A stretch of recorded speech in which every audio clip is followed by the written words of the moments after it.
한 10분 정도만 더 하고 끝낼게요. 이제 고려의 통치체제 정비 내용 중에 교육제도와 관리등용제도 두 가지만 더 살펴볼 거고, 그리고 마지막으로 고려가 귀족사회라고 불리는 이유에 대해서 살펴보면 끝이 납니다.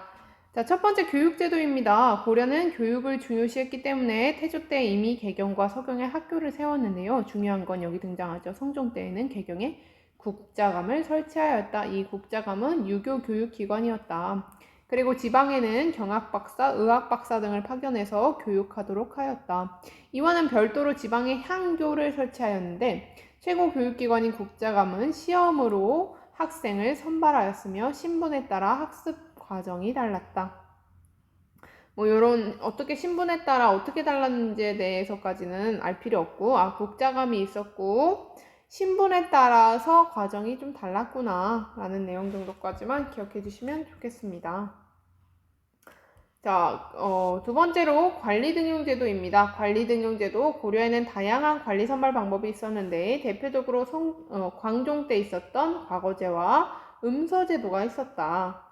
자, 광종 때 호주에서 귀화한 쌍기의 건의를 받아들여 실시한 과거제도는 제술과, 명경과, 잡과로 나뉘어졌었는데, 제술과, 명경과, 잡과가 있었는데, 이 왼쪽에 그림 표에 보면 요 위에 있는 두 개 중에 세 개, 제술과, 명경과, 잡과였는데, 제술과는 문학적 재능과 정책 등을 신념하는 거. 그러니까 어떤 막 주제 구를 줘. 예를 들면 뭐 겨울 이런 걸 주면은 이걸 가지고 이제 국가를 어떻게 겨울에 다스려야 하는가 이런 것들을 글짓기 하는 거야.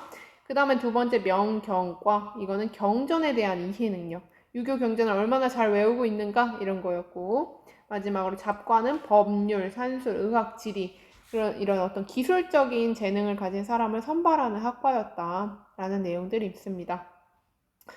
고려시대에는 과거제도가 있었고, 과거제도에는 제술과, 명경과, 잡과가 있었다. 그리고 여기 왼쪽에 표에 보면 승과도 있는데 이건 스님, 불교, 고려시대는 그래도 불교가 굉장히 융성했기 때문에 교종스님, 선종스님을 뽑는 승과가 있었다. 모는 없어 얘들아. 그렇지, 무과는 없어.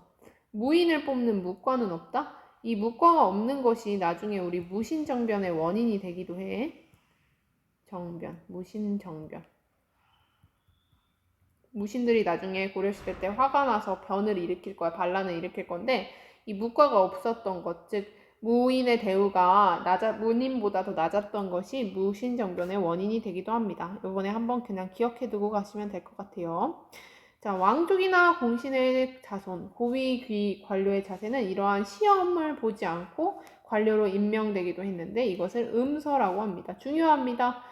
고려시대에는 관리가 되는 방법이 두 가지 있었는데, 하나는 시험을 봐서 되는 과거제, 하나는 고위 관료의 자제, 그 신분 때문에 얻게 되는 음서라는 것이 있었다. 그래서 음서의 혜택을 받아서 귀족의 지위를 세습할 수 있었다. 음서제도는 고려의 관료 체제가 귀족적 성격을 특징을 지녔음을 보여준다라는 내용입니다.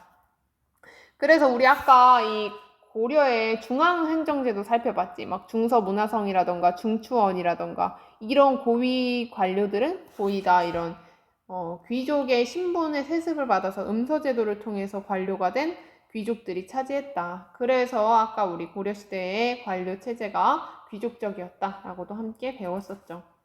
자, 고려 귀족 사회의 특징에서 역사탐구 부분도 함께 살펴보겠습니다. 고려 귀족의 특권이 등장하는데요. 고려의 귀족은 음서를 통해서 시험을 거치지 않고도 관료가 됐습니다. 이 음서 굉장히 중요합니다. 시험을 치지 않고도 우리 아버지가 높은 사람이라는 것만으로도 내가 관료가 될 수 있었던 거야.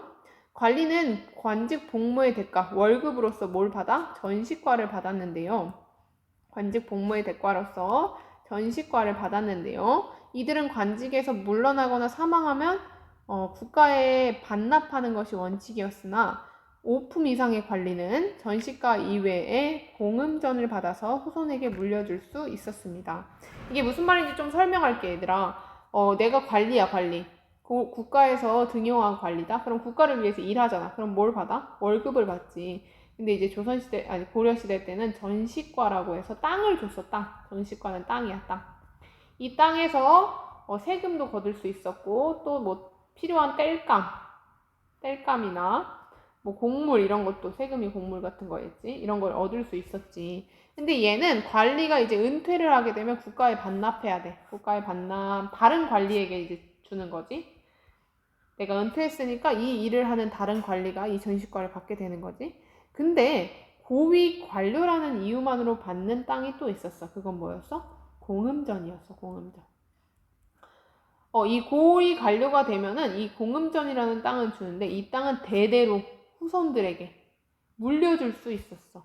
그러니까 내가 이 관직에서 물러나도 내 자식이 또 이 땅을 얻을 수 있었던 거지. 어라, 이거 비슷한 거 방금도 들었는데 내가 고위 관료라는 이유만으로 내 자식이 시험 없이 관료에 오를 수 있는 거. 그렇지. 음서가 있었지.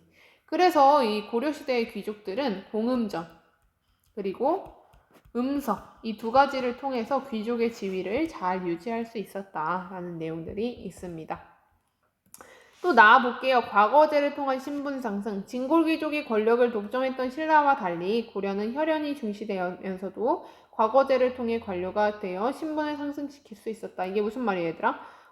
고려시대는 혈연이 중시되었다. 이게 아까 말하는 공음전, 음서 그런 것들. 혈연이 중시돼. 아버지가 높은 관료면 자식도 땅도 받고 관직도 받아. 그렇지만 모두 있었던 거야? 그렇지. 과거제도 있었던 거지. 시험을 통해서 자신의 신분을 상승시킬 수 있었다. 특히 지방의 향리의 자제, 지방 향리의 자식들 가운데 과거 시험을 통해서 중앙의 관직을 오르는 경우가 종종 있었다. 그래서 신라 시대 때에 비해서 신라는 진골귀족만이 높은 관직을 독점할 수 있었잖아. 근데 고려 시대는 이렇게 과거 시험을 통해서 관리로 출세하는 경우가 많았기 때문에 신라 시대보다는 조금 더 발전했다라는 걸 살펴볼 수 있습니다. 얘들아, 이 가와 나는 두 개가 대비되는 내용이다. 그치? 고려 시대에 귀족적 특징이 있었던 한편 신라 시대 때보다는 그래도 능력 위주로 관리를 선발했다라는 내용을 잘 보여줄 수 있습니다.